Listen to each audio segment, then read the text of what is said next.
तो first book की theory हम लोग इंपॉर्टेंट थ्योरी डिस्कस कर रहे हैं। तो फर्स्ट बुक आपको पता है पूरी पार्टनरशिप अकाउंट से डील करता है। तो पूरी पार्टनरशिप अकाउंट्स में जितने भी हमने चैप्टर्स पढ़े उसकी सिर्फ हम थ्योरी पे फोकस कर रहे हैं। ध्यान रखना, कोई भी प्रैक्टिकल कॉन्सेप्ट नहीं डिस्कस करे, we are only focusing on theoretical discussion. हालांकि मैं आपको एक बात बता देता हूं बच्चों, कुछ कुछ थ्योरी ऐसी है, कुछ कुछ टॉपिक्स ऐसे आएंगे पूरी थ्योरेटिकल डिस्कशन में जो हमने प्रैक्टिकली भी कवर कर रखे होंगे। ठीक है, हमने प्रैक्टिकल चैप्टर में भी या प्रैक्टिकल कॉन्सेप्ट्स के साथ कवर कर रखे होंगे या अपने डिटेल लेक्चर में कवर कर रखे होंगे।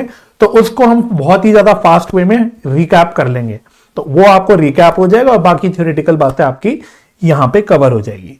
चलो तो शुरू करते हैं बच्चों। तो जैसे कि आपको पता है आपकी फर्स्ट बुक में जो पहला चैप्टर होता है, जो पार्टनरशिप अकाउंट्स का पहला चैप्टर होता है, वो होता है पार्टनरशिप फंडामेंटल्स। तो सारी बातें बच्चों यहां पे है, मैं बस आपके साथ डिस्कस कर रहा हूं, बस मेरी बात को सुनते रहना।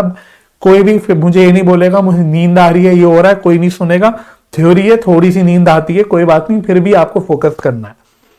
तो पार्टनरशिप क्या होता है बच्चों, पार्टनरशिप का मीनिंग क्या होता है? तो इंडियन पार्टनरशिप एक्ट 1932 जो बेसिकली कानून है जिसके अंदर पार्टनरशिप चलती है या जो पार्टनरशिप को गवर्न करता है, उसका सेक्शन नंबर 4 मीनिंग बताता है पार्टनरशिप का। तो मीनिंग एक बार आपको थोड़ा सा पढ़ लेना है, मतलब एग्जैक्टली ऐसा वर्ड टू वर्ड रटना नहीं है, बट हाँ आपको थोड़ा सा शब्द क्लियर होने चाहिए। तो section 4 of Indian partnership act defines partnership as the relation between persons who have agreed to share the profits of a business carried on by all और any one of them acting for all. तो ये बच्चों हमने ना अपने concept में भी लिखा था, मुझे याद है बिल्कुल, जो हमारी फर्स्ट लेक्चर हुआ था उसमें भी हमने ये सारी बातें लिखी थी, राइट।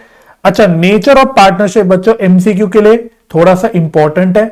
तो पार्टनरशिप का नेचर क्या होता है? तो एक होता है from legal point of view, मतलब कानून की नजरों में पार्टनरशिप का क्या नेचर है, और दूसरा है from accounting point of view, यानी मुंशीगिरी करने के लिए क्या नेचर होता है पार्टनरशिप का।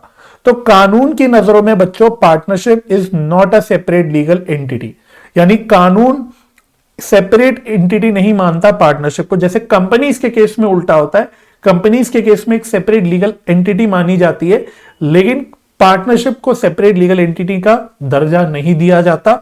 इसका मतलब यह है बच्चों कि पार्टनरशिप में अनलिमिटेड लायबिलिटी होती है पार्टनर्स की, ठीक है। लेकिन जब हम अकाउंटिंग करते हैं, जब हम मुंशीगिरी करते हैं, तो मुंशीगिरी करते वक्त आपने 11th में एक कॉन्सेप्ट पढ़ा था बिजनेस एंटिटी कॉन्सेप्ट।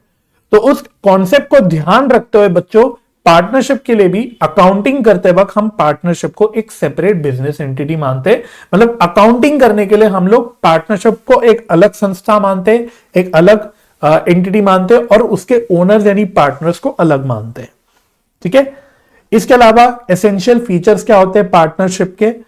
सबसे पहली बात, 2 और मोर पर्संस, यानी कि मिनिमम कितने लोग चाहिए पार्टनरशिप में? 2 लोग चाहिए। और मैक्सिमम पार्टनरशिप में कितने लोग हो सकते हैं बच्चों? 50 हो सकते हैं, ठीक है। एमसीक्यू के लिए याद रखना इस बात को। और ये 50 की लिमिट किसने लगाई? बहुत सारे बच्चों को मिसकंसेप्शन होता है, वो जो सोच लेते कि भाई ये 50 की लिमिट इंडियन पार्टनरशिप एक्ट ने लगाई, जबकि ऐसा नहीं है बच्चों। ये 50 की लिमिट आती है कंपनीज एक्ट से। तो section number 464 of companies act 2013 read with companies miscellaneous rules 2014, इनको साथ में पढ़ के फाइनल जो कंक्लूजन निकल के आता है वो आता है कि मैक्सिमम 50% ही पार्टनरशिप में हो सकते हैं। अगर 50 से ज्यादा पार्टनर्स होते हैं तो आप पार्टनरशिप में बिजनेस नहीं कर सकते, उस केस में फिर आपको कंपनी बनानी पड़ेगी, राइट। इसके अलावा एग्रीमेंट जो होता है पार्टनरशिप में, वो ओरल एग्रीमेंट भी हो सकता है, वो लिखित भी हो सकता है। बिजनेस शुड बी लॉफुल, मतलब अनलॉफुल बिजनेस को, इलीगल बिजनेस आप नहीं चला सकते पार्टनरशिप में। Sharing of profits, profit sharing must है। हालांकि टेक्निकली लॉ में लॉस वर्ड नहीं लिखा हुआ, लेकिन ये अंडरस्टूड होता है कि जब प्रॉफिट शेयर किया जाता है तो लॉस भी शेयर किया जाता है। लेकिन एसेंशियल फीचर में हम बोलते हैं कि प्रॉफिट शेयरिंग एक मस्ट कंडीशन है, ठीक है। इसके अलावा म्यूचुअल एजेंसी, इसका मीनिंग हमने बच्चों अपने डिटेल लेक्चर में डिस्कस किया था कि पार्टनर्स जो होते हैं वो एज प्रिंसिपल भी एक्ट करते हैं, वो एज एजेंट भी एक्ट करते हैं, इसको हम बोलते हैं म्यूचुअल एजेंसी। ये काफी इंपॉर्टेंट फीचर होता है पार्टनरशिप का। इसके अलावा बच्चों पार्टनर्स की जो लाइबिलिटी होती है वो अनलिमिटेड होती है, जॉइंटली एंड सेवरली। मतलब मेन याद रखना कि अनलिमिटेड लाइबिलिटी होती है पार्टनर्स की, मतलब कि अगर कोई लाइबिलिटी पे करने के लिए फर्म के एसेट्स कम पड़ जाते तो पार्टनर्स के पर्सनल एसेट से भी पे किया जा सकता है लाइबिलिटीज को। ठीक है, चलो अगला है बच्चों पार्टनरशिप डीड क्या होती है। तो जब भी पार्टनरशिप का जो एग्रीमेंट होता है बच्चों, जब लिखित फॉर्म में आता है तो उस लिखित एग्रीमेंट को बोल दिया जाता है पार्टनरशिप डीड। तो it is a written partnership agreement which is signed by all partners. जब भी कोई भी बच्चों एग्रीमेंट लिखित में होता है तो अंडरस्टूड होता है कि सारी पार्टीज उसको साइन करती है। ठीक है, कोई भी कॉन्ट्रैक्ट ले लो, कोई भी एग्रीमेंट ले लो, जब साइन होता है तो जब बनता है तो उसमें सारी पार्टीज के साइन होते हैं। तो इसी प्रकार से पार्टनरशिप डीड में सारे पार्टनर्स के साइन होते हैं and it contains various terms of partnership. ठीक है, तो वेरियस टर्म्स एंड कंडीशंस होती है पार्टनरशिप की, जैसे फॉर एग्जांपल पार्टनरशिप फर्म का नाम क्या होगा, ठीक है, एड्रेस क्या होगा फर्म का, ऑफिस किधर स्थित होगा, बिजनेस क्या रहेगा पार्टनरशिप फर्म का, पार्टनर्स कौन कौन है, उनके नाम क्या है, उनके घर के पता क्या है, उनके आधार नंबर क्या है, उनके पैन नंबर क्या है। इसके अलावा पार्टनर्स कितना कैपिटल कंट्रीब्यूट कर रहे हैं, अकाउंटिंग पीरियड क्या चलेगा, पार्टनरशिप कब से स्टार्ट होगी ऑफिशियली, रूल्स क्या रहेंगे बैंक अकाउंट्स को ऑपरेट करने के लिए, प्रॉफिट कैसे शेयर होगा, रेशियो कितना रहेगा प्रॉफिट शेयरिंग का। इसके अलावा इंटरेस्ट ऑन कैपिटल किस रेट पे दिया जाएगा, इंटरेस्ट ऑन लोन किस रेट पे दिया जाएगा, इंटरेस्ट ऑन ड्रॉइंग्स किस रेट पे चार्ज किया जाएगा, ऑडिटर्स कैसे अपॉइंट होंगे, पार्टनर्स की सैलरी कमीशन वगैरह क्या रहेगी, पार्टनर्स के अधिकार क्या हैं, ड्यूटीज क्या हैं, उनकी लाइबिलिटीज क्या हैं। इसके अलावा फिर मिसलेनियस चीजें हैं भाई, treatment of loss arising out of insolvency, settlement of accounts on dissolution of firm etcetera. मतलब आप पढ़ सकते हैं, ये सारे टर्म्स के एग्जाम्पल्स हैं जो पार्टनरशिप डीड में लिखे रहते हैं। इसके अलावा ये तो सबसे इंपॉर्टेंट टॉपिक होता है बच्चों, ये वैसे हम कॉन्सेप्चुअली प्रैक्टिकली भी पढ़ लेते हैं। Important provisions of Indian partnership act if deed is silent या नॉन एग्जिस्टिंग। ये अकाउंटिंग पॉइंट ऑफ व्यू से कुछ इंपॉर्टेंट प्रोविजंस होते हैं, जैसे कि प्रॉफिट शेयरिंग रेशियो इक्वल रहेगा, इंटरेस्ट ऑन कैपिटल नहीं अलाउ किया जाएगा किसी को भी, इंटरेस्ट ऑन ड्रॉइंग्स किसी पार्टनर से चार्ज नहीं किया जाएगा, इंटरेस्ट ऑन लोन अगर पार्टनर ने फर्म को दिया हुआ है, लोन पार्टनर ने फर्म को दिया है तो उस लोन पे 6% पर एनम का इंटरेस्ट चार्ज किया जाएगा। इसके अलावा रेम्यूनरेशन टू पार्टनर्स कुछ भी नहीं होगा, मतलब पार्टनर को कोई भी सैलरी कमीशन बोनस वगैरह कुछ नहीं दिया जाएगा। तो ये सारे रूल्स तो हमको पता है, ये हम कुछ कुछ अपने प्रैक्टिकल क्वेश्चंस में भी अप्लाई करते हैं। अगला जो इंपॉर्टेंट प्रोविजन है, एक दो बच्चों ये भी हमने वैसे डिस्कस कर लिए थे अपने डिटेल लेक्चर में, जैसे कि पहला है if a partner derives any profit for him or her by him or herself from any transaction of the firm or from the use of property or business connection of the firm or the firm name, he shall account for the profit and pay to the firm। मतलब simple भाषा में जो हमने discuss भी किया था कि अगर फर्म के कोई कॉन्टैक्ट्स लेके, कोई फंड्स लेके, कुछ भी मतलब फर्म का नाम यूज करके अगर कोई पार्टनर कुछ अपना पर्सनल गेन कमाता है तो उसको पर्सनल गेन जो भी वो कमा रहा है, प्रॉफिट जो भी कमा रहा है, वो फर्म को देना पड़ेगा, राइट। इसी प्रकार से if a partners carries on any business of the same nature as competing with that of the firm, यानी कोई फर्म किसी बिजनेस में है, उसके जो पार्टनर है वो अपना कुछ personal business, same nature business चलाता है। मानो फर्म डॉक्टर्स की है, 2-3 डॉक्टर्स मिलकर पार्टनरशिप में क्लिनिक चला रहे हैं, लेकिन उसके जो एक पार्टनर है, एक डॉक्टर है, वो अपने घर से भी कोई क्लिनिक चला रहा है। तो इस तरह का अगर सेम नेचर का बिजनेस करता है कोई भी पार्टनर, तो उस पर्सनल बिजनेस से जो भी प्रॉफिट्स कमाए जाते हैं वो भी फर्म को देने पड़ेंगे। तो बस ये वही पॉइंट है, ही और she shall account for and pay to the firm all profits made by him और her in the business, right. हाँ जानवी जी, ये कंटेंट सेक्शन में ऐप में अपलोडेड है, बिल्कुल सही बोला आपने। इंटरेस्ट ऑन कैपिटल की बात करो तो इंटरेस्ट ऑन कैपिटल में एक थ्योरेटिकल क्वेश्चन सीबीएसई पहले कई बार पूछता था, उसमें मैं सितारा लगाता हूं। वो पूछता था बताओ कौन सी ऐसी 2 सिचुएशंस हैं जहां पे इंटरेस्ट ऑन कैपिटल देना अलाउड होना चाहिए या जस्टिफाइड है। मतलब वो जस्टिफिकेशन मांगता है सीबीएसई की, बताओ इंटरेस्ट ऑन कैपिटल देने का जस्टिफिकेशन क्या है आपके पास। तो इसमें 2 पॉइंट्स लिखे हुए हैं, when profit sharing ratio is equal but capital contribution is unequal. दूसरा है when profit sharing ratio is unequal but capital contribution by partners are equal. यानी या तो प्रॉफिट शेयरिंग रेशियो इक्वल है लेकिन कैपिटल अलग अलग लगा रखी है पार्टनर्स ने, या फिर प्रॉफिट शेयरिंग रेशियो अलग अलग है, अनइक्वल है, लेकिन कैपिटल पार्टनर से बराबर बराबर लगा रखी है। तो इन दोनों सिचुएशंस में कह सकते हो कि इंटरेस्ट ऑन कैपिटल एक जस्टिफाइड चीज होती है कि भाई हाँ, इन दो सिचुएशंस पे तो इंटरेस्ट ऑन कैपिटल देना बिल्कुल लाजमी है, जस्टिफाइड है। ठीक है, तो ये क्वेश्चन कभी कभी थ्योरी में पूछा जाता था, तो ये इसलिए यहां पे डाल रखा है। तो एक बार ये आप रीड कर लेना, थोड़ा सा दिमाग में आपको क्लियर होना चाहिए, राइट। अच्छा, तो देखो फंडामेंटल्स की मेन थ्योरी यहां पे खत्म हो गई। अगला जो आपका चैप्टर होता है पार्टनरशिप अकाउंट्स में, वो होता है गुडविल का। अभी Janvi we are discussing theory, please practical doubts अभी यहां पे मत डालिए। डाउट्स जो हम करेंगे, डाउट्स के लिए अलग क्लास करेंगे जानवी, राइट जानवी जी। तो this is not a doubt class as of now, we are just discussing theory. चलो ठीक है, तो क्लियर रहना कि भाई हमारे हर क्लास का एक एजेंडा रहता है, तो आज की क्लास का एजेंडा हमारा प्रैक्टिकल क्वेश्चंस के डाउट्स लेना नहीं है। तो प्लीज कोई बच्चा प्लीज अपने आप को डिस्ट्रैक्ट करके थ्योरी के अपने डाउट्स मत डालना, सिर्फ मेरी बात को सुनते रहना मैं आपसे क्या बोल रहा हूं। तो आपका जो दूसरा चैप्टर होता है पार्टनरशिप अकाउंट्स में, होता है गुडविल का। तो गुडविल का मीनिंग बच्चों हमने, मुझे ऐसा याद है कि हमने अपने डिटेल लेक्चर में पढ़ लिया था। तो goodwill is the value of the reputation of firm. तो ये डे टू डे, मतलब अगर आप किसी भी सड़क चलते किसी भी इंसान से पूछोगे कि बताओ गुडविल का क्या मतलब है, तो हर कोई आपको ये बताएगा भाई गुडविल का मतलब रेप्यूटेशन है, कि भाई किसी की रेप्यूटेशन अच्छी है तो किसी की गुडविल अच्छी है, राइट। तो goodwill is the value of reputation of firm in respect of profit expected in future over and above the normal profits. तो याद होगा आपको सुपर प्रॉफिट मेथड। तो इसकी लैंग्वेज जो बनी है, अगर आप थोड़ा सा पढ़ोगे तो आपको फील होगा अंदर से कि यहां पे कुछ सुपर प्रॉफिट की बात हो रही है ना। तो किसी बिजनेस की अगर अच्छी रेपुटेशन है तो वो नॉर्मल इंडस्ट्री के प्रॉफिट से ज्यादा रेट पर प्रॉफिट्स कमा सकता है। बस इसी को बोल देते हैं कि ये अच्छी गुडविल है, ये गुडविल है किसी भी फर्म की या किसी भी बिजनेस की। It is N intangible asset. तो ये याद रखना बच्चों, एमसीक्यू में सिंपल सवाल आ जाते हैं कई बार। गुडविल एक इनटैंजिबल एसेट होता है, यानी इसको आप देख नहीं सकते, इसको आप छू नहीं सकते, इसकी कोई फिजिकल एक्सिस्टेंस नहीं होती, विच reflects value of reputation of a business. ठीक है। और दूसरी बात, कई बार बच्चों के दिमाग में मिसकंसेप्शन हो जाता है, it is not a fictitious asset.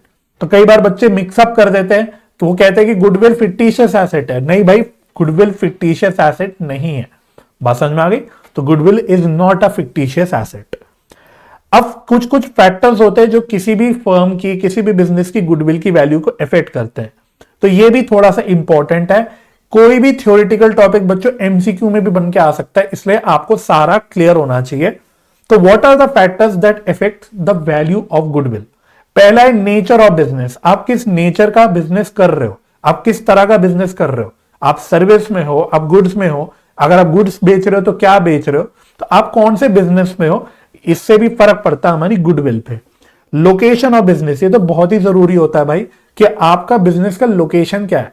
अगर आप कोई ऐसी जगह बिजनेस कर रहे हो जहां पे लोग आते ही नहीं है, तो जाहिर सी बात है भाई आपके पास कस्टमर कम होंगे, आपकी गुडविल कम रहेगी।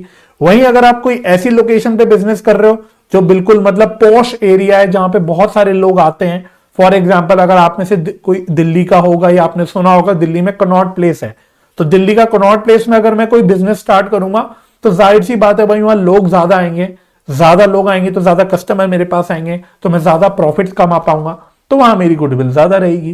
क्लियर हो गया? इसी प्रकार से एफिशिएंसी ऑफ मैनेजमेंट, अगर इनएफिशिएंट मैनेज है तो गुडविल अच्छी नहीं होगी, एफिशिएंट मैनेजमेंट है तो गुडविल अच्छी होगी, राइट।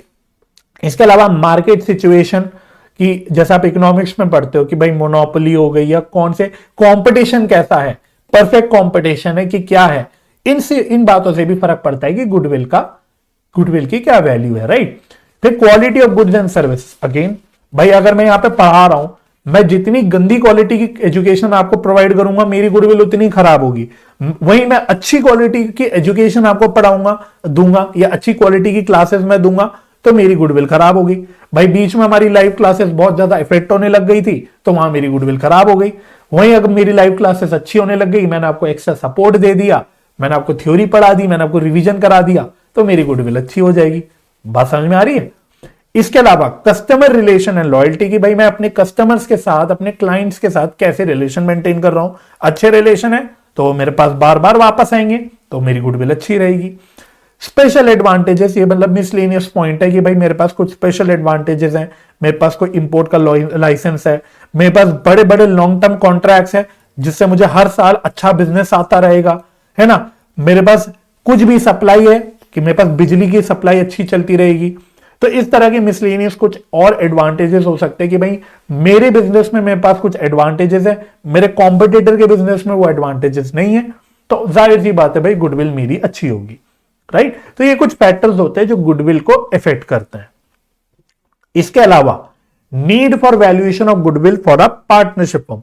देखो याद रखना, गुडविल ऐसी चीज नहीं है जो सिर्फ पार्टनरशिप के केस में निकाली जाती है, गुडविल हर तरह के बिजनेस में निकाली जाती है, बट हमारी डिस्कशन ऑफ कोर्स सीमित होती है टू पार्टनरशिप, बिकॉज जो चैप्टर आपका गुडविल का है वो फर्स्ट वॉल्यूम में जो पार्टनरशिप अकाउंट से डील करता है, तो हमारी डिस्कशन सीमित हो जाती है सिर्फ पार्टनरशिप तक। तो पार्टनरशिप फर्म्स के केस में गुडविल की वैल्यूएशन कब कब जरूरी होती है, तो ये बस आपको याद रखना है कि जब भी रिकॉन्स्टिट्यूशन होता है फर्म का तो गुडविल निकालनी पड़ती है। आपको याद है हमने change in PSR, admission, retirement, death, सारे चैप्टर्स में गुडविल की एडजस्टमेंट करी कुछ ना कुछ, तो आपको यानी उन केसेस में कोई भी रिकॉन्स्टिट्यूशन होगा तो गुडविल निकालनी पड़ेगी। तो बस वही लिखा हुआ है भाई, change in profit sharing ratio है, एडमिशन हो रहा है पार्टनर का, कोई पार्टनर का रिटायरमेंट हो रहा है, कोई बेचारा पार्टनर की कोई डेथ हो रही है, तो इन केसेस में आपको क्या करना होता है, गुडविल की वैल्यू निकालनी पड़ती है, क्योंकि हमें गुडविल एडजस्टमेंट करनी पड़ती है। इसके अलावा कुछ एक दो सिचुएशन और लिखी हुई है जो आपने प्रैक्टिकली तो नहीं पढ़ी, बट हाँ इनको भी, इन केसेस में भी गुडविल निकालने की जरूरत पड़ती है, जैसे dissolution of firm involving sale of business as a going concern. जब आप बड़े हो जाओगे, सीए की पढ़ाई करोगे, तो आप ये सब चीजें वहां पे पढ़ोगे कि जब फर्म बिक जाती है किसी और फर्म को, तो वहां पे भी गुडविल निकालने की जरूरत पड़ती है। या फिर एमैल्गमेशन ऑफ पार्टनरशिप फर्म्स, दो फर्म मिलके एक फर्म हो रही है, एमैल्गमेट हो रही है, तो वहां पे भी गुडविल निकालने की जरूरत पड़ जाती है।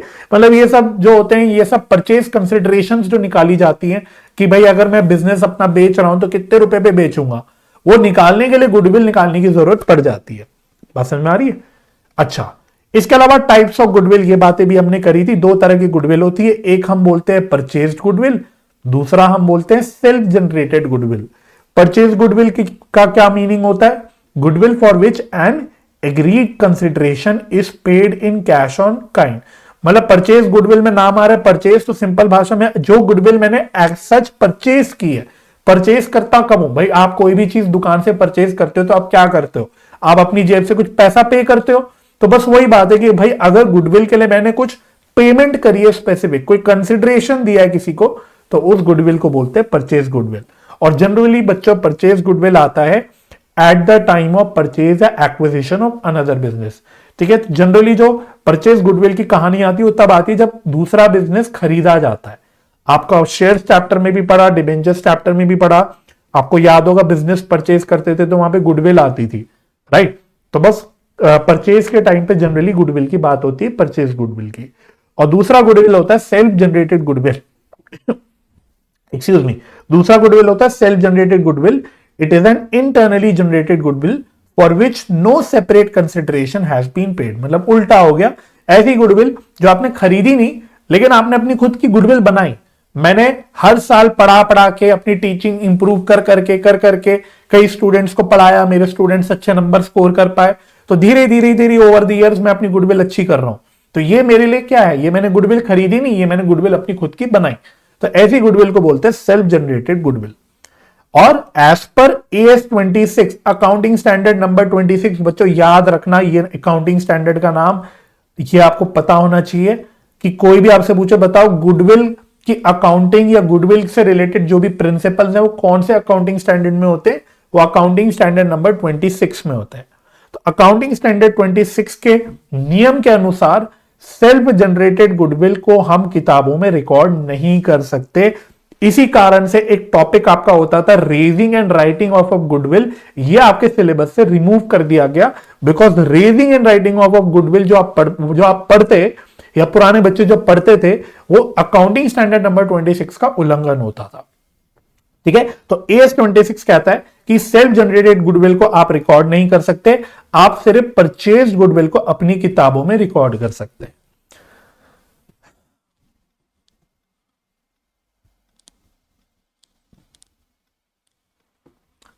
चलो, तो आपका गुडविल चैप्टर भी खत्म हो गया। नेक्स्ट है change in profit sharing ratio. तो तीसरा चैप्टर जो हम पार्टनरशिप अकाउंट्स में फर्स्ट वॉल्यूम में पढ़ते थे वो होता था change in profit sharing ratio. इसमें ज्यादा देखो थ्योरेटिकल डिस्कशन होती नहीं है, इसमें मेन जो एक टर्म आती है बच्चों जो आपको अच्छे से दिमाग में क्लियर होनी चाहिए वो होती है रिकॉन्स्टिट्यूशन ऑफ पार्टनरशिप फॉर्म। तो ये एक टर्म आती है बच्चों इस चैप्टर में पहली बार, इसलिए बस ये टर्म हमें यहां पे डिस्कस करना है। It means any change in existing agreement between partners. जब भी पार्टनर्स के बीच में कुछ एग्रीमेंट चेंज हो जाता है, कुछ मॉडिफिकेशन हो जाता है ना, तो उसको हम बोलते हैं रिकॉन्स्टिट्यूशन ऑफ पार्टनरशिप फॉर्म। ये टर्म आपने कई बार सुन लिया होगा, जब से आपने पढ़ाई शुरू करी अपनी 12th के अकाउंट्स की, आपने ये टर्म कई बार सुन लिया होगा और आगे जब अकाउंट्स पढ़ोगे, पार्टनरशिप अकाउंट्स पढ़ोगे, तब भी आपको ये सुनाई देगा। तो रिकॉन्स्टिट्यूशन ऑफ फर्म का मतलब होता है जब पार्टनर्स के बीच में एग्रीमेंट में कोई बदलाव आता है, कोई मॉडिफिकेशन आता है, कोई चेंज आता है। अच्छा, रिकॉन्स्टिट्यूशन ऑफ फर्म का बच्चों एक और बड़ा मजेदार नाम होता है जिसको हम बोलते हैं डिसोल्यूशन ऑफ पार्टनरशिप। पढ़ लेना भाई क्या लिखा है, dissolution of partnership. Dissolution of partnership firm नहीं लिखा, सिर्फ डिसोल्यूशन ऑफ पार्टनरशिप लिखा है। तो सिर्फ डिसोल्यूशन ऑफ पार्टनरशिप अगर लिखा है it means reconstitution. Dissolution of partnership firm लिखा है इट मींस बिजनेस का बंद होना, जो पार्टनरशिप का हमारा लास्ट चैप्टर होता है। ये दिमाग में बच्चों क्लियर कर लेना, तो जब भी पढ़ो ये टर्म तो क्लियरली पढ़ लेना। डिसोल्यूशन ऑफ पार्टनरशिप लिखा है कि डिसोल्यूशन ऑफ पार्टनरशिप फर्म लिखा है, एक फर्म वर्ड की वजह से बिल्कुल दोनों का मीनिंग चेंज हो जाता है। क्लियर हो गया? तो it is also known as dissolution of partnership since existing agreement comes to an end and new agreement comes into existence. New agreement comes into existence. Clear हो गया? तो क्योंकि पुरानी एग्रीमेंट खत्म हो जाती है और नई एग्रीमेंट आ जाती है, उसकी जगह उसको रिप्लेस कर देती है, इसलिए इसको हम लोग डिसोल्यूशन ऑफ पार्टनरशिप भी बोलते हैं। और रिकॉन्स्टिट्यूशन कब कब होती है? Change in profit sharing ratio में होती है, जो आपने चैप्टर पढ़ रखा है। एडमिशन ऑफ पार्टनर भी रिकॉन्स्टिट्यूशन में आता है, इसके ऊपर अलग चैप्टर पढ़ रखा है। रिटायरमेंट हो या डेथ हो ऑफ पार्टनर, उसमें भी रिकॉन्स्टिट्यूशन होता है, इसके भी आपने अलग अलग चैप्टर पढ़ रखे हैं। और इसके अलावा एमैल्गमेशन ऑफ 2 और मोर फॉर्म्स, मतलब एमैल्गमेशन मतलब वही 2 या 2 से ज्यादा फॉर्म जब मिलके एक हो जाती है उसको बोलते हैं एमैल्गमेशन, तो इसको भी रिकॉन्स्टिट्यूशन बोला जाता है। तो ये बस थ्योरेटिकली पता होना चाहिए, प्रैक्टिकली आपके सिलेबस में ऑफ कोर्स नहीं है। ठीक है, तो इन 4 सिचुएशंस में हम बोलते हैं कि फर्म की रिकॉन्स्टिट्यूशन हो गई। तो सवाल एमसीक्यू में ऐसे आ जाता है कि वो आपको 4 ऑप्शन दे देगा, उसमें से पूछेगा बताओ which of the following is reconstitution of firm या which of the following is not reconstitution of firm. तो इस तरह से सवाल एमसीक्यू में बन के आ जाते हैं यहां से। क्लियर हो गया? ठीक है, और ये काफी बार आ चुके हैं एग्जाम में, पास्ट ईयर में एमसीक्यूज भी आ चुके हैं, तो आप एक्सपेक्ट कर सकते हो कि यहां से एमसीक्यू छोटा मोटा कुछ बन के एक आ सकता है। राइट? इसके अलावा फिर बच्चों आपका नेक्स्ट चैप्टर होता था, अगला चैप्टर जो पार्टनरशिप अकाउंट्स में पढ़ते थे वो होता था admission of a partner. Admission of a partner, अब यहां पे कुछ इंपॉर्टेंट बातें हैं जो आपको क्लियर होनी चाहिए।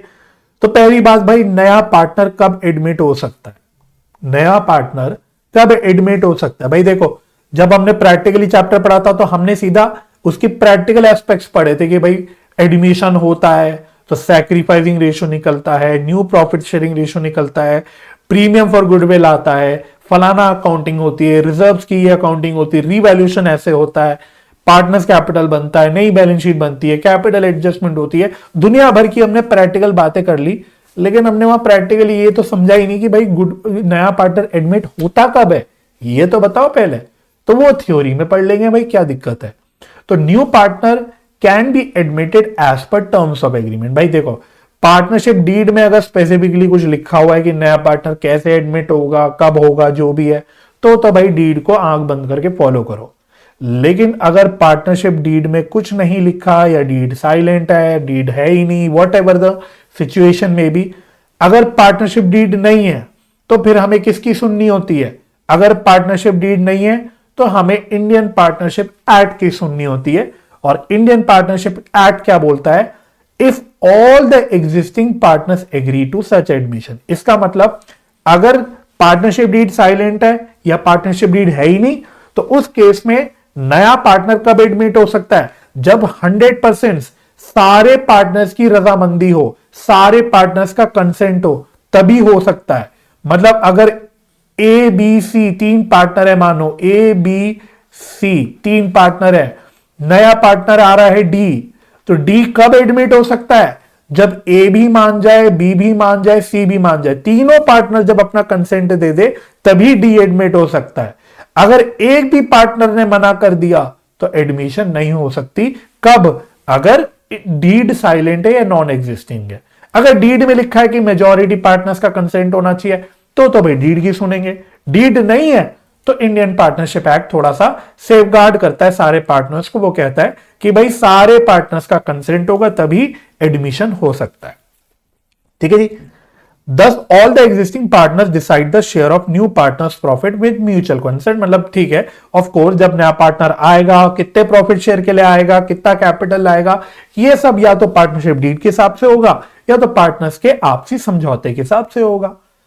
इसके अलावा इनकमिंग पार्टनर क्या लाता है, ये तो हमने प्रैक्टिकली पढ़ा है भाई। एक तो वो अपना कैपिटल कॉन्ट्रीब्यूशन लाता है और दूसरा वो अपना प्रीमियम फॉर गुडविल लाता है, राइट। अच्छा, ये भी एक सवाल बच्चों कई बार पूछ लिया जाता है थ्योरी में, two important rights of incoming partner, यानी नया जो पार्टनर एडमिट हो रहा है उसके दो सबसे बड़े अधिकार क्या है। वैसे तो राइट्स बहुत सारे, देखो पार्टनर्स के राइट्स वगैरह बहुत सारे होते हैं, लेकिन सबसे इंपॉर्टेंट दो कौन से अधिकार है नए पार्टनर के, तो एक तो है right to share future profits of business. तो भाई अगर नया पार्टनर आ रहा है तो उसको प्रॉफिट का शेयर मिलेगा। अगर प्रॉफिट का शेयर नहीं मिल रहा तो फिर वो एडमिट ही नहीं हो सकता। तो ये तो हमने एसेंशियल फीचर्स में भी बोला कि profit sharing is a must condition, essential condition. तो नया पार्टनर का भी अधिकार है प्रॉफिट शेयर में। और दूसरा है right to share in the assets of the firm, मतलब फर्म की जो भी एसेट्स हैं, फर्म की बैलेंस शीट में जो भी एसेट्स आ रही है, फर्नीचर आ रहा है, मशीनरी आ रही है, बिल्डिंग आ रहा है, पेटेंट्स आ रहा है, जो भी एसेट्स आ रहे हैं उस पे भी उसका शेयर मिलेगा। तो दो मेन अधिकार क्या है नए पार्टनर के, एक तो right to share future profits of firm, दूसरा right to share in the assets of the firm. ये दो मेन राइट्स है। तो जब भी पूछा जाए आपसे मेन राइट्स क्या है तो आपको ये दो राइट्स लिखने हैं। हालांकि इसके अलावा ऑफ कोर्स जो बेसिक बेसिक बाकी पार्टनर्स के अधिकार हैं वो नए पार्टनर्स के भी अधिकार होंगे। ठीक है जी। अच्छा, new partner also becomes liable for liabilities of the firm. भाई ऑफ कोर्स ऐसा नहीं कि सिर्फ आपको चॉकलेट मिलेगी। अगर आपको फायदे मिल रहे हैं, प्रॉफिट में शेयर मिल रहा है, एसेट में शेयर मिल रहा है, तो आपको लाइबिलिटीज का भी बोझ उठाना पड़ेगा। ऐसे नहीं कि सिर्फ मजे कर लिए और लाइबिलिटीज को भूल गए, नहीं। तो नया पार्टनर आ रहा है तो अब वो लाइबिलिटीज का भी बोझ लेके अपने पास चलेगा। इसके अलावा इनकमिंग पार्टनर्स गेट्स हिज और हर शेयर फ्रॉम एग्जिस्टिंग पार्टनर्स। ये बात हमने प्रैक्टिकली भी पढ़ी थी। दैट इज एग्जिस्टिंग और old partners sacrifice their share in favour of the incoming partner. Sometimes one or more existing partners may also gain on admission of new firm। ये तो बच्चों प्रैक्टिकल कॉन्सेप्ट में सब देख चुके हैं हम लोग। इसी को मद्देनजर रखते हुए हम लोग सैक्रिफाइसिंग रेशियो निकालते थे, पूरा हम लोग प्रीमियम फॉर गुडविल का बंटवारा करते थे। हम वहां पे ये भी देखते थे कभी कभी ओल्ड पार्टनर गेन ही कर लेता है एडमिशन के बाद, तो उस केस में क्या करना होता था वो भी हम पढ़ लेते थे। तो ये सब तो हमने कॉन्सेप्चुअली ऑलरेडी पढ़ लिया। अच्छा, अगला सवाल जो कई बार पूछ लिया जाता है वो है need for revaluation of assets and liabilities at the time of admission. तो दिस इज मतलब ये कॉमनली आस्क्ड क्वेश्चन है जो पास्ट ईयर में पूछे भी गए हैं सीबीएसई की एग्जाम्स में, कि भाई जो आप रीवैल्यूएशन करते हो एसेट्स और लाइबिलिटीज की, आप रीवैल्यूएशन अकाउंट बनाते हो, तो उसकी नीड क्या है, रीवैल्यूएशन करने की जरूरत क्या है, क्यों किया जाता है, क्यों आपसे मेहनत करके हम रीवैल्यूएशन अकाउंट बनवाते हैं। तो उसका क्या है, it is necessary to revalue assets and liabilities of a firm in case of admission of a partner so that the incoming partner is neither put to an advantage nor to any disadvantage due to change in the value of assets and liabilities। इसका मतलब क्या है बच्चों, इसका मतलब यह है कि अगेन अगर मैं बोलूं ऑलरेडी 3 पार्टनर्स थे, पुराने 3 पार्टनर्स थे, इन्होंने अपना पूरा पार्टनरशिप में बिजनेस किया, इन्होंने अपना बिजनेस बनाया पूरा, इनके एसेट्स हैं कुछ, कुछ लाइबिलिटीज भी हैं। अब सब होने के बाद एक किसी तारीख पे एक नया पार्टनर एडमिट हो रहा है, तो हम कहते हैं भाई देखो ये जो एसेट्स हैं या जो लाइबिलिटीज हैं ये किसने बनाई, ये पुराने पार्टनर्स ने बनाई ये तो सब पुरानी पार्टनर से बनाई, इसमें नए पार्टनर का तो कोई रोल नहीं था।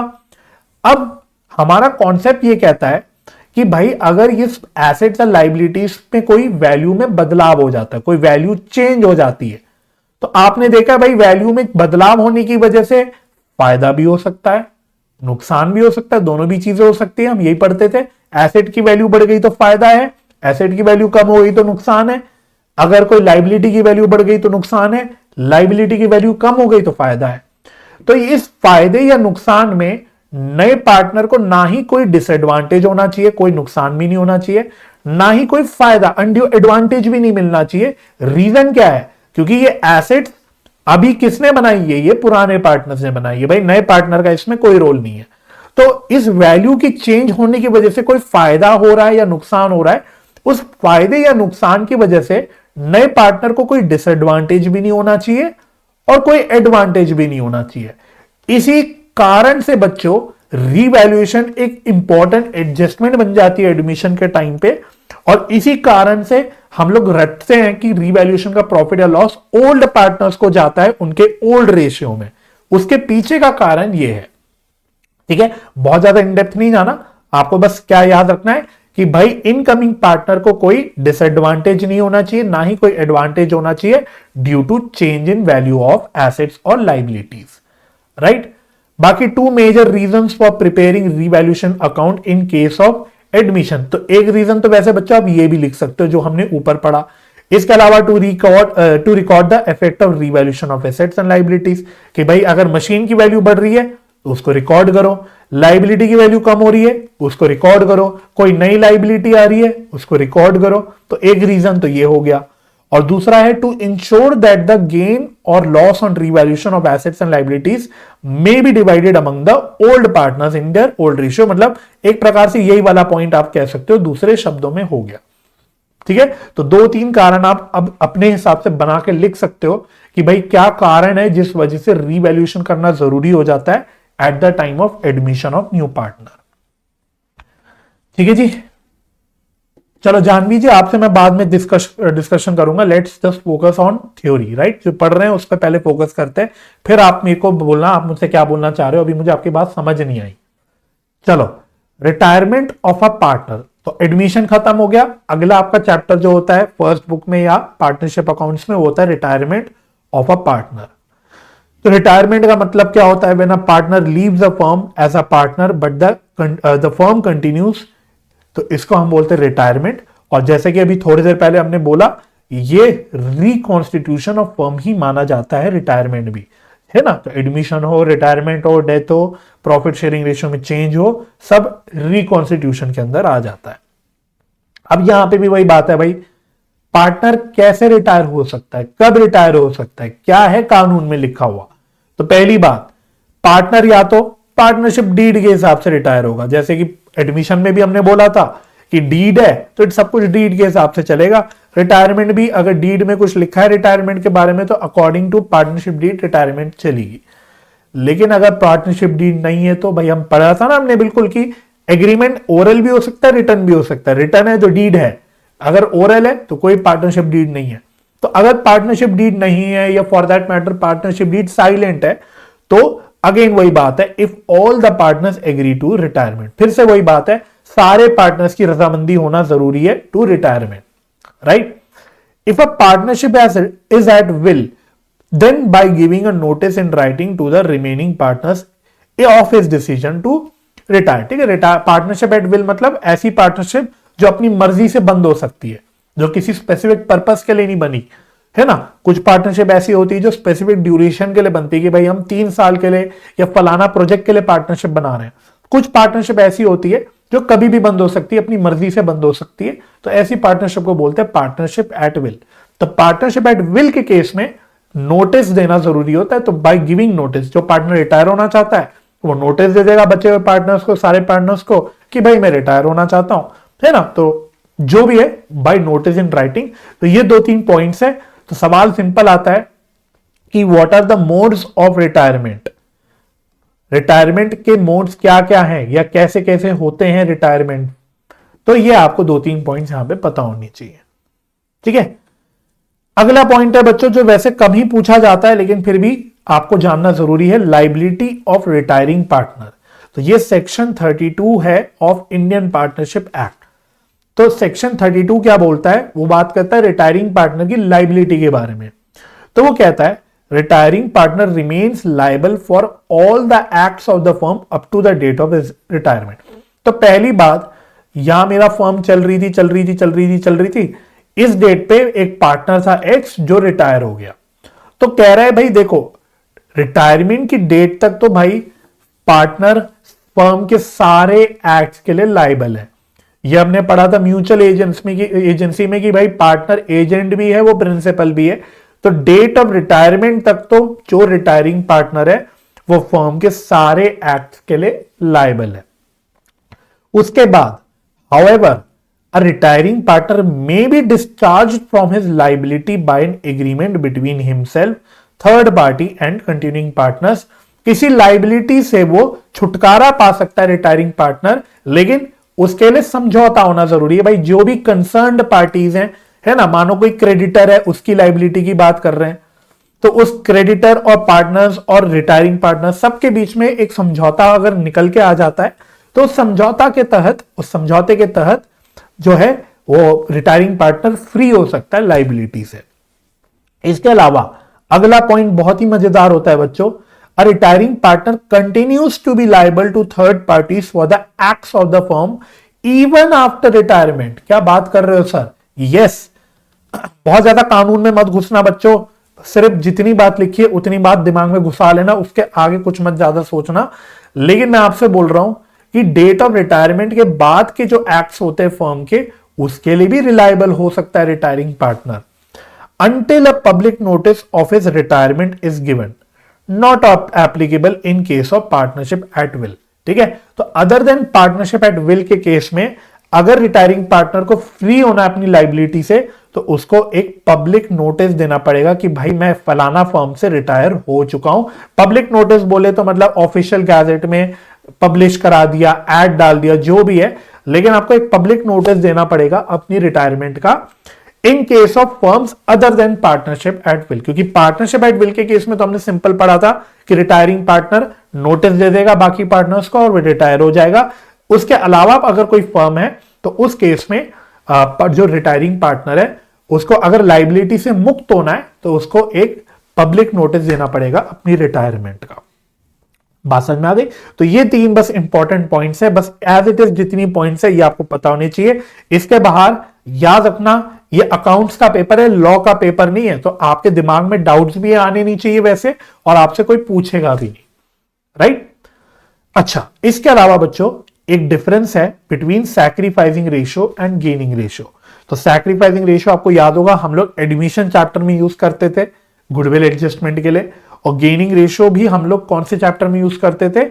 रिटायरमेंट और डेथ के चैप्टर में यूज करते थे, अगेन गुडविल एडजस्टमेंट के लिए। तो बस दोनों के बीच में थ्योरेटिकली डिफरेंस आपको पता होना चाहिए, तो बस वो डिफरेंसेस यहां पे लिखे हुए हैं। पहला डिफरेंस है मीनिंग का, कि भाई सैक्रिफाइसिंग रेशियो का क्या मीनिंग होता है? It is the ratio in which the sacrificing partners sacrifice their share towards gaining partners, right? तो सैक्रिफाइसिंग रेशियो मतलब सैक्रिफाइसिंग पार्टनर्स किस रेशियो में सैक्रिफाइस कर रहे हैं उसको बोलते हैं सैक्रिफाइसिंग रेशियो। और गेनिंग रेशियो क्या होता है? It is the ratio in which gaining partners gain profit share from the sacrificing partners. तो गेनिंग पार्टनर्स है जिनका प्रॉफिट शेयर बढ़ रहा है, वो किस रेशियो में गेन कर रहे हैं उसको बोलते हैं गेनिंग रेशियो। ऑब्जेक्टिव क्या है सैक्रिफाइसिंग रेशियो का? To determine the amount of compensation to be paid by the incoming partner to the sacrificing partners as premium for goodwill. और गुडविल आई थिंक मुझको ये बताने की जरूरत नहीं, क्योंकि ये तो आप पूरी अकाउंटिंग करते हो। प्रीमियम फॉर गुडविल की कैलकुलेशन कैसे करते हो?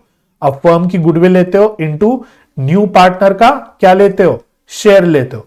तो बस उसी बात को यहां पे वो थ्योरेटिकली लिख रहा है, राइट?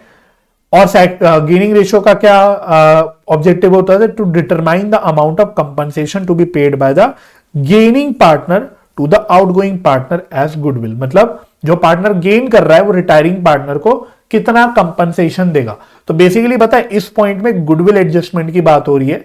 तो जब गुडविल एडजस्टमेंट की कॉन्सेप्चुअल डिस्कशन करी थी तो वहां मैंने आपको बताया था भाई गुडविल एडजस्टमेंट करने का सिर्फ एक पर्पस होता है कंपनसेशन, कि गेनिंग पार्टनर सैक्रिफाइसिंग पार्टनर को कंपनसेट कर पाए उसके सैक्रिफाइस के लिए। अल्टीमेट ऑब्जेक्टिव जो गुडविल एडजस्टमेंट का होता है, चाहे वो किसी भी चैप्टर में होता हो, वो यही होता है, कंपनसेशन, है ना। तो कितना compensation gaining partner retiring partner को देगा, ये निकालने का सोल पर्पस होता है सैक्रिफाइसिंग रेशियो और गेनिंग रेशियो। बस वही पॉइंट यहां पे लिखा हुआ है। इसके अलावा कैलकुलेट कब होता है गेनिंग रेशियो, या तो एडमिशन के केस में होता है या चेंज इन पीएसआर के केस में। और गेनिंग रेशियो कब कैलकुलेट होता है, रिटायरमेंट डेथ के केस में या फिर अगेन चेंज इन पीएसआर के केस में। मेथड मतलब फॉर्मूला, तो एक डिफरेंस का पॉइंट फॉर्मूला भी लिख सकते हो कि सैक्रिफाइसिंग रेशियो का क्या फॉर्मूला होता है, old ratio minus new ratio, और गेनिंग रेशियो का क्या फॉर्मूला होता है, new ratio minus old ratio. ठीक है, तो ये 3-4 डिफरेंस के पॉइंट्स बन सकते हैं सैक्रिफाइसिंग रेशियो और गेनिंग रेशियो के बीच में। चलिए आगे बढ़ेंगे। तो रिटायरमेंट खत्म। डेथ चैप्टर में एज सच कुछ नहीं है, मतलब डेथ आपको पता ही है कि भाई डेथ चैप्टर में जो मेन पॉइंट्स है, मेन कॉन्सेप्ट्स हैं, वो सेम रहते हैं एज रिटायरमेंट, राइट।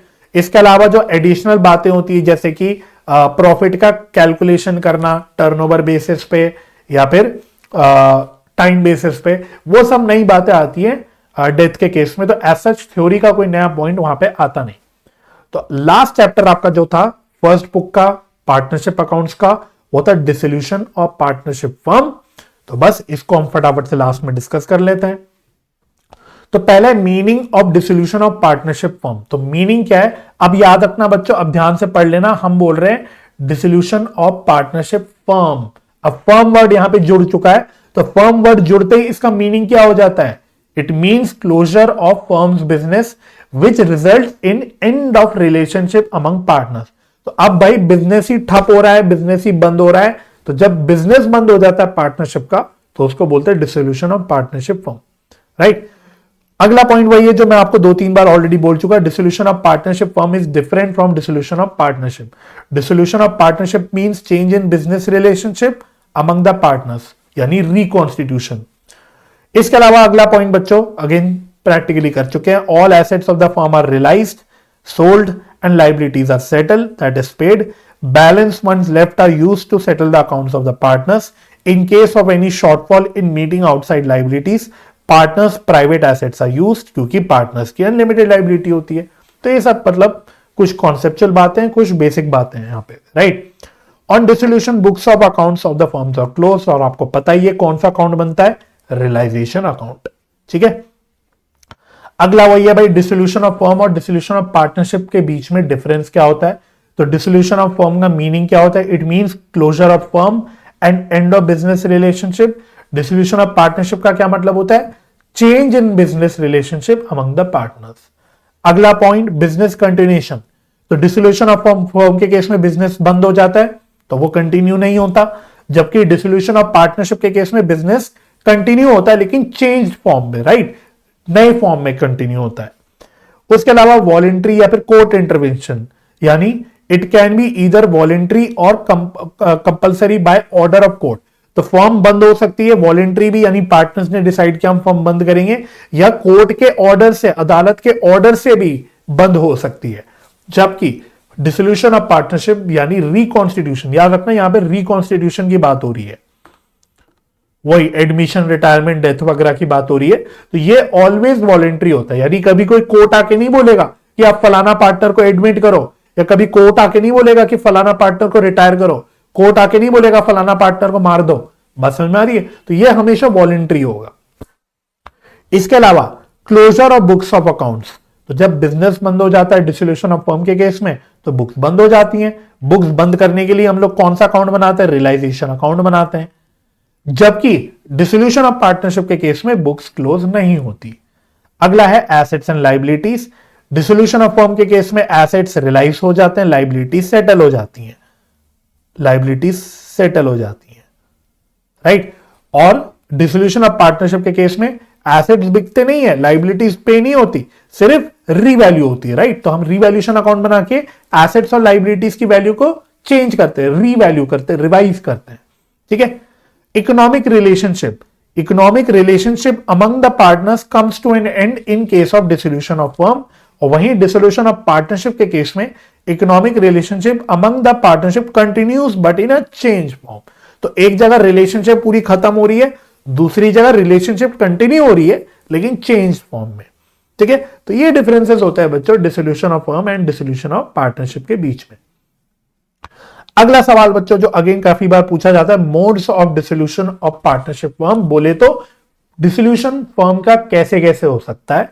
तो पहला है by mutual agreement between partners. सारे पार्टनर्स ने बोला चलो हम फर्म को डिसॉल्व कर देते हैं, बंद कर देते हैं, तो उस म्यूचुअल एग्रीमेंट से हो सकता है डिसोल्यूशन। या फिर कंपलसरी डिसोल्यूशन। कंपलसरी डिसोल्यूशन मतलब जहां पे डिसोल्यूशन करने के अलावा आपके पास कोई विकल्प ही नहीं बचा, आपको कंपलसरीली फर्म बंद करनी पड़ेगी, बिजनेस बंद करना पड़ेगा। तो कंपलसरी डिसोल्यूशन कब कब होता है, याद रखना ये बात। पहला, when all partners or all partners except one becomes insolvent। तो ये वर्ड आपने कभी पहले सुना है, इंसॉल्वेंट। इंसॉल्वेंट मतलब देसी भाषा में दिवाला निकलना, किसी का दिवाला निकलना। दिवाला निकलने का मतलब जब भी किसी व्यक्ति की अपनी लाइबिलिटीज पे करने की क्षमता खत्म हो जाती है तो ऐसे व्यक्ति को बोला जाता है इंसॉल्वेंट। और ये इंसॉल्वेंट बोलता कौन है भाई, मैं आज खड़े खड़े नहीं बोल सकता चिल्ला के कि भाई मैं इंसॉल्वेंट हो गया। कोर्ट एडजुडिकेट करती है किसी व्यक्ति को कि भाई आप इंसॉल्वेंट हो गए हो, तो कोर्ट बोलता है कि भाई ये फलाना व्यक्ति इंसॉल्वेंट हो गया हो। और अगर मानो भाई एक फर्म में 3 पार्टनर है, एक्स वाई और जेड, तो या तो तीनों ही पार्टनर इंसॉल्वेंट हो गए या फिर एक पार्टनर को छोड़ के सारे पार्टनर इंसॉल्वेंट हो गए। तो इस सिचुएशन में आपको कंपलसरीली, आपके पास कोई और चॉइस नहीं है, आपको डिसोल्यूशन करनी पड़ेगी। या फिर when business of the firm becomes unlawful. भाई आप जिस बिजनेस में हो वो अनलॉफुल हो गया, इलीगल हो गया, गैर कानूनी हो गया, तो उस केस में फिर अगेन आपको कंपलसरीली फर्म डिसॉल्व करनी पड़ेगी। ठीक है, दो हो गए, दो मोड्स क्लियर हो गए। एक हो गया एग्रीमेंट बिटवीन पार्टनर्स, एक हो गया कंपलसरी डिसोल्यूशन। तीसरा क्या है, by notice by any partner, यानी in case of partnership at will. तो कोई पार्टनर के नोटिस देने से भी डिसॉल्व हो सकती है फर्म पार्टनरशिप एट विल के केस में। ठीक है, थोड़ा सा आपको चीजें लर्न करनी पड़ेगी बच्चों। मैं आपके साथ डिस्कस इसलिए कर रहा हूं आराम से कि थोड़ी बहुत 60-70% भी चीज अगर आपको लर्न हो जाए अभी, तो आप बाकी 30-40% अपने आप आराम से लर्न कर लोगे। राइट, चौथा क्या है, 3 हो गया। चौथा मोड क्या है, on happening of an event as provided in partnership deed. तो कभी कभी हो सकता है पार्टनरशिप डीड में लिखा हो कि अगर ऐसा हो जाए तो फर्म डिसॉल्व हो जाएगी, अगर ऐसा हो जाए तो बिजनेस बंद हो जाएगा। तो वो क्या क्या हो सकता है, on expiry of agreed term. हमने बोला भाई हमारी पार्टनरशिप 2 साल के लिए बन रही है, तो 2 साल जब खत्म हो जाएंगे तो पार्टनरशिप डिसॉल्व हो जाएगी। या फिर on completion of venture for which partnership was formed, found नहीं होगा, फॉर्म्ड, यानी जिस पर्पस के लिए आपने फर्म बनाई थी वो पर्पस खत्म हो गया, तो उस केस में भी फर्म डिसॉल्व हो जाएगी एज पर डीड, मतलब डीड में लिखा होगा। On death of a partner, कभी कभी तो पार्टनरशिप डीड में ये भी लिख देते कि भाई अगर किसी भी पार्टनर की डेथ हो गई तो हम फर्म को क्लोज कर देंगे, हम फर्म डिसॉल्व कर देंगे। या फिर on adjudication of a partner as insolvent, मतलब ये कुछ उदाहरण है कि इन केसेस में हो सकता है डीड में लिखा हो कि अगर ऐसा हो जाए तो फर्म डिसॉल्व कर देना।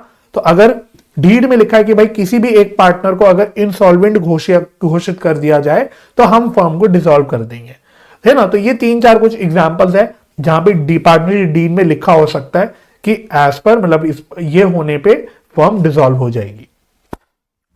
ठीक है, और लास्ट है बच्चों जो हमने बोला था कि कभी कभी क्या होता है, डिसोल्यूशन कोर्ट के द्वारा भी होता है, मतलब कोर्ट के ऑर्डर के द्वारा भी डिसोल्यूशन हो सकता है। मतलब कोर्ट हुक्म दे सकती है कि आप अपनी फर्म को डिसॉल्व करो।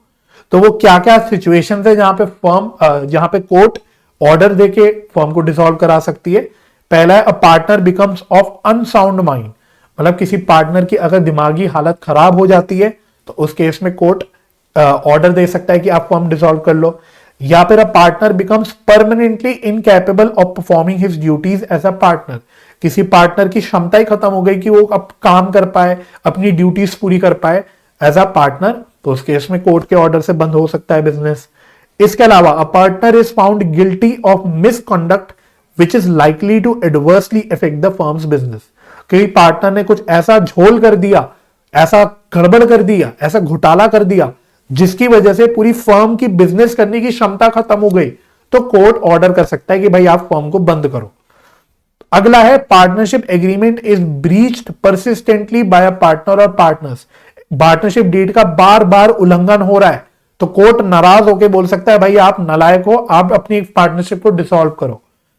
या फिर court finds dissolution justifiable for any reason, किसी भी कारणवश कोई भी और कारण से कोर्ट को लगता है, आदरणीय कोर्ट को लगता है, हमारे रिस्पेक्टेड कोर्ट को लगता है कि भाई फर्म को बंद ही करना एक विकल्प रह गया है, तो उस केस में भी कोर्ट ऑर्डर दे सकती है। या फिर business of the firm can not be carried on accept at a loss, मतलब फर्म बिल्कुल ही लॉस में चली गई, प्रॉफिटेबल नहीं रही, तो कोर्ट को जब लगता है कि अब ये बिजनेस लॉस में ही चलेगा, लॉस ही होता रहेगा, तो उस केस में भी कोर्ट ऑर्डर दे सकती है बिजनेस को बंद करने के लिए। तो ये कुछ 6 केस लिखे हुए हैं, 6 सिचुएशन लिखी हुई है जहां पे कोर्ट के ऑर्डर से फर्म डिसॉल्व हो सकती है। ठीक है, तो ये 4-5 जो मोड्स यहां पे बच्चों लिखे हुए, ये थोड़ा सा आपको अच्छे से पढ़ने हैं। ठीक है, अगेन एमसीक्यू में क्वेश्चन आते हैं बच्चों, ट्रस्ट मी, कोई भी टॉपिक से एमसीक्यू का सवाल बन सकता है, कोई दिक्कत नहीं है। प्रैक्टिकल कॉन्सेप्ट से भी बन सकता है, थ्योरेटिकल टॉपिक से भी एमसीक्यू का सवाल इजीली बन सकता है। तो आपको अच्छे से थरली सब पढ़ के जाना है। अगला नेक्स्ट, सेटलमेंट ऑफ अकाउंट्स यानी section 48 of Indian partnership act. कोशिश रखना करना, ज्यादा मैं प्रेशर नहीं डालूंगा, कोशिश करना कि थोड़े बहुत जो 2-3 जगह यहां पे जो सेक्शंस लिखे हुए हैं वो आप याद रखने की कोशिश करना, मैं प्रेशर नहीं डालूंगा आपके ऊपर। अच्छा, इसमें बच्चों मैं पहले ये वाला पॉइंट पढ़ूंगा क्योंकि ये ज्यादा इंपॉर्टेंट है for exam. Order of application of assets including additional amount contributed bye partners, मतलब सिंपल भाषा में जो आपके पास पैसा इकट्ठा हुआ डिस्ट्रीब्यूशन के टाइम, अब उस पैसे से आप किस ऑर्डर में किस किस को पेमेंट करोगे, ये सेक्शन 48 बताता है इंडियन पार्टनरशिप एक्ट का। तो सेक्शन 48 कहता है बच्चों कि पहले आपको अपने थर्ड पार्टीज की लाइबिलिटी यानी एक्सटर्नल लाइबिलिटीज को पे करना है। तो इसी ऑर्डर में आपको पेमेंट करनी है भाई, फर्स्ट इसको, सेकंड इसको, थर्ड इसको, फोर्थ इसको, इसी ऑर्डर में आपको सेक्शन 48 का फॉलो करते हुए, ध्यान रखते हुए इसी ऑर्डर में आपको पेमेंट करनी है अपने लाइबिलिटीज की। तो पहला प्रेफरेंस यानी पहली प्रायोरिटी किसको दी जाएगी, एक्सटर्नल लाइबिलिटीज को। सेकंड बच्चों, पार्टनर्स के लोन को रीपे करना है, तो सेकंड नंबर पे किसका नाम आता है, पार्टनर्स का लोन। तीसरे नंबर पे किसका नंबर आता है बच्चों, पार्टनर्स कैपिटल। थर्ड पार्टी की लाइबिलिटी खत्म हो गई, पार्टनर का लोन खत्म हो गया, उसके बाद फिर पार्टनर्स के कैपिटल जो भी लगे हुए हैं उसको रीपे करो। और उसके बाद भी बच्चों ये सब कर कराने के बाद भी अगर पैसा बच गया तो उस पैसे को पार्टनर्स के बीच में बांट दिया जाता है in their profit sharing ratio. ठीक है, तो सिंपल है बच्चों, 4 पॉइंट्स है, 4 ऑर्डर है, बस आपको याद रखना है। फर्स्ट ऑर्डर किसका है, थर्ड पार्टी का, फिर पार्टनर का लोन, फिर पार्टनर्स का कैपिटल, और उसके बाद जब रेजिडुअल जो भी पैसा बच गया वो पार्टनर्स के बीच में उनके प्रॉफिट शेयरिंग रेशियो में बांट दिया जाएगा।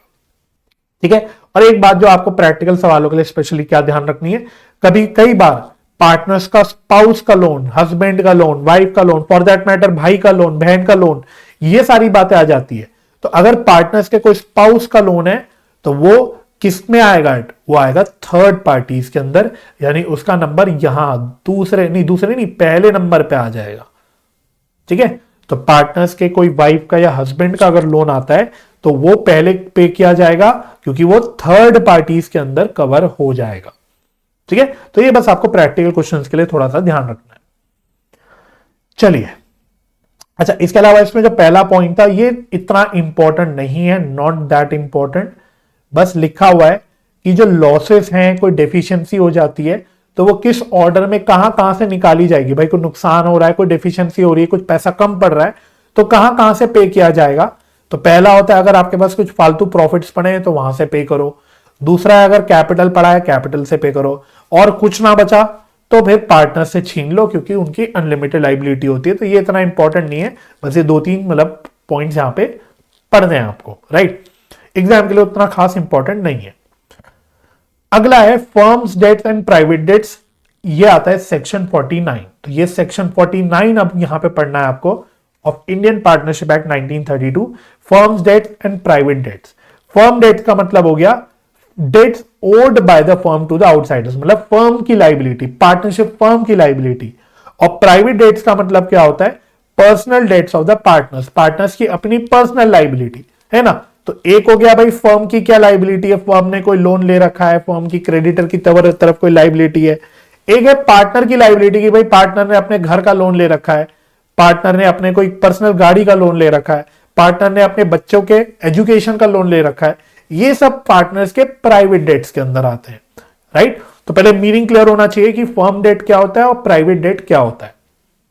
अच्छा, firms property is applied for payment of firms debt. तो याद रखना भाई, फर्म की प्रॉपर्टी से पार्टनर्स के प्राइवेट डेट्स का पेमेंट नहीं हो सकता है। और ये बहुत कॉमन सेंस वाला पॉइंट है, मतलब इसमें आप जो पढ़ोगे आई थिंक आपको लगेगा सर ये तो बहुत कॉमन सेंस वाली बात है। ऑफ कोर्स फर्म के जो एसेट्स हैं, फर्म के पास जो फंड्स हैं, उस फंड से आप किसको रीपे करोगे, कौन सी डेट्स को पे करोगे, फर्म के डेट्स को। पार्टनर के घर का लोन नहीं पे करोगे, पार्टनर के पर्सनल गाड़ी का लोन नहीं पे करोगे, पार्टनर के बच्चों की शादी का लोन नहीं रीपे करोगे। बात समझ में आ रही है। अच्छा, private property of each partner is applied first towards the payment of his private debts and surplus if any is applied towards payment of firms debt if required. ये उल्टी बात हो गई, अगेन कॉमन सेंस वाली बात। Partners के जो अपने फंड्स हैं, अपनी एसेट्स हैं, अपनी प्रॉपर्टी है, उससे वो पहले अपनी खुद की पर्सनल लाइबिलिटी पे करेगा, अपना पर्सनल लाइबिलिटी पे करेगा, पर्सनल लोन रीपे करेगा। और उसके बाद भी अगर कुछ पैसा बच जाए, कुछ प्रॉपर्टी बच जाए और जरूरत पड़े तो फर्म का डेट पे किया जाएगा। अगेन वही बात है बच्चों, अनलिमिटेड लाइबिलिटी वाली बात आ जाती है, क्योंकि फर्म पार्टनर्स बेचारों की अनलिमिटेड लाइबिलिटी होती है, तो उनके एसेट्स वगैरह से, उनके घर के पैसों से फर्म की लाइबिलिटी भी पे की जा सकती है। तो बस वही बात लिखी है, लेकिन पहले किसको पे किया जाएगा, प्राइवेट डेट। पहले पार्टनर बोलेगा भाई देखो पहले मैं अपना घर का लोन चुकता करूंगा, उसके बाद मैं फर्म की लाइबिलिटी पे करूंगा। क्लियर हो गया। अब वही है भाई, firms debts and private debts के बीच में डिफरेंसेस हैं।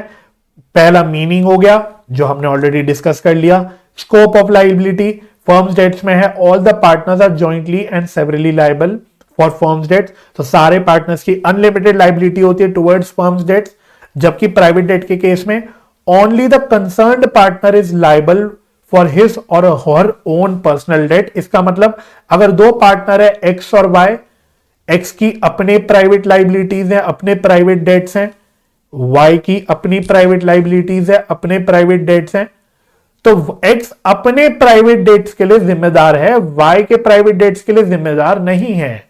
सिमिलरली वाई अपने खुद के प्राइवेट डेट के लिए जिम्मेदार है, वो एक्स के प्राइवेट डेट्स के लिए जिम्मेदार नहीं है। बस वही बात यहां पे लिखी हुई है, ठीक है। Only the concerned partner is liable for his और हर पर्सनल डेट्स। अगला है एप्लीकेशन ऑफ फर्म्स प्रॉपर्टी। तो वही बात जो अभी हमने पढ़ी कि फर्म की प्रॉपर्टी अप्लाई होगी for payment of firms debts, इससे प्राइवेट डेट का पेमेंट नहीं किया जाएगा पार्टनर्स के। और प्राइवेट डेट के केस में concerned partner share in excess of firms property over firms debt can be applied for payment of private debt if required. मतलब यार वही बात हो गई जो अभी पढ़ी थी ना अपने ऊपर बात, एक क्या कि सारी लाइबिलिटी पे होने के बाद रेजिडुअल बैलेंस जो होता है वो पार्टनर्स में उनके रेशियो में बढ़ जाता है। तो वही बात कर रहा है कि भाई सारी लाइबिलिटी पे होने के बाद 1,00,000 रुपए की लाइबिलिटी थी फर्म की, 1,00,000 रुपए के प्रॉपर्टी थी फर्म की, 1,00,000 रुपए की फर्म की प्रॉपर्टी थी, फर्म की लाइबिलिटी 60,000 रुपए की थी, 60,000 की सारी लाइबिलिटी पे करने के बाद 40,000 बच गए, 40,000 रुपए पार्टनर्स में बांट दिए उनके रेशियो में। तो ये जो एक्स वाई और जेड मतलब पार्टनर्स को जो रेजिडुअल अमाउंट में जो पैसा मिल गया, उस पैसों से वो अपने खुद के प्राइवेट डेट्स को पे कर सकता है। तो अगेन मतलब पढ़ने में टेक्निकल लग रहा है लेकिन है बहुत कॉमन सेंस वाला पॉइंट, ठीक है। आई होप ये पॉइंट आपको समझ आ गया होगा कि अंग्रेजी में क्या लिखा है, राइट। अगला है एप्लीकेशन ऑफ प्राइवेट प्रॉपर्टी। अब प्राइवेट प्रॉपर्टी की बात हो रही है, मतलब पार्टनर्स की अपनी घर की property. Excess of partners' private property over his private debts can be applied for payment of firm's debt if required। मतलब वही पॉइंट जो आपने यहां पे पढ़ा था कि फर्म अपनी प्राइवेट प्रॉपर्टी से खुद के पर्सनल पैसों से पहले अपनी खुद की पर्सनल लाइबिलिटी पे करेगा और उसके बाद अगर जरूरत पड़ी तो फर्म की लाइबिलिटी भी पे कर सकता है ना। और यहां पे लिखा है first applied for payment of private debts then towards firms debts if required. वही पॉइंट यहां पे लिखा हुआ है जो अभी हमने डिस्कस किया। तो ये 3-4 पॉइंट्स डिफरेंस के बन जाते हैं बच्चों firms debt and private debts के। ठीक है, तो क्रक्स क्या है? क्रक्स ये है कि फर्म की डेट, फर्म की जो प्रॉपर्टी है, फर्म का जो पैसा है, उससे सिर्फ फर्म का ही डेट पे किया जा सकता है, प्राइवेट डेट पार्टनर का नहीं पे किया जा सकता। अगर सारी लाइबिलिटी पे करने के बाद जो रेजिडुअल पैसा पार्टनर्स में बढ़ जाता है, उस पैसों से पार्टनर जो करना चाहे वो कर सकता है भाई, वो उससे चाहे तो अपनी लाइबिलिटी पे कर सकता है, लेकिन वैसे फर्म की प्रॉपर्टी से प्राइवेट डेट्स नहीं पे किए जा सकते। वहीं अगर मैं पार्टनर्स के प्राइवेट डेट्स की बात करूं तो पार्टनर पहले अपनी जो प्राइवेट प्रॉपर्टी है उससे अपने प्राइवेट डेट्स पे करेगा, उसके बाद अगर जरूरत पड़ी तो वो फर्म के डेट भी पे कर सकता है, बिकॉज पार्टनर्स की अनलिमिटेड लाइबिलिटी होती है। तो this is the crux of all discussion. और तीसरी बात मतलब वही है कि जो पार्टनर है वो अपने प्राइवेट डेट के लिए जिम्मेदार है, दूसरे पार्टनर के प्राइवेट डेट के लिए जिम्मेदार नहीं है। तो एक्स ने अगर अपनी गाड़ी का लोन ले रखा है तो वो अपनी खुद की गाड़ी के लोन के लिए जिम्मेदार है, वो वाई की गाड़ी के लोन के लिए जिम्मेदार नहीं है। तो तीसरी आपकी क्रक्स जो है ये निकल के आता है। तो बस यहां पे प्राइवेट डेट और फर्म डेट के पॉइंट ऑफ व्यू से आपको ये 2-4 बातें याद रखनी है। ठीक है जी, तो बस इतनी थ्योरेटिकल बातें थी बच्चों आपकी फर्स्ट बुक से, फर्स्ट वॉल्यूम से, पार्टनरशिप अकाउंट से। तो मैं उम्मीद करता हूं भाई आपको समझ आ गई होगी, मतलब आपको थोड़ी सी हेल्प मिली होगी इस सारी डिस्कशन से, थोड़ा आपको कॉन्फिडेंस आया होगा कि हाँ अगर थ्योरेटिकल बातें भी आ जाए एग्जाम में तो हम उसको अटेम्प्ट कर पाएंगे।